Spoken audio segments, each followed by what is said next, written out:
precisando enrolar. Vocês precisam trazer a máquina pra cá, hein? Hã? Máquina.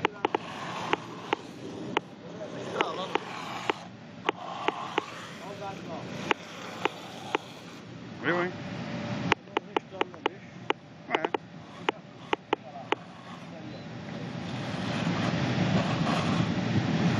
Ah, está recebendo mensagem. É mais de uma função o negócio, começa a receber mensagem, você nem sabe o que é. O importante é não deixar furinho, né? Ali, ó. Isso aí que tem que tomar cuidado. Bem na hora de pintar só nessa porra. Só? É. O Lulu lá falou, ah, tá bom, ele vai mandar um monte de pintura direto. É, qualquer coisa fala, não, isso aqui é só a parte de baixo. Olha o do rodapé que é 10 centímetros,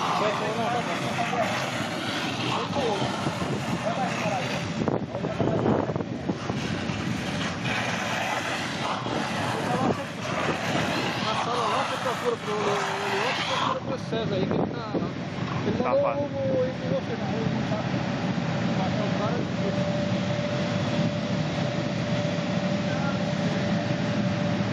cara conforme o cara vai lavando, mas vai mandando bom. Não, isso já peguei a menina lá, já falei com ela. A que tá no lugar da Aline, acabei de falar com ela agora, ela falou, mas o pessoal não tá lavando? Falei, mas tá meio devagar lá, dá uma pressão lá, senão a gente fica parado. O Xavier tava falando, né? Então... Quem?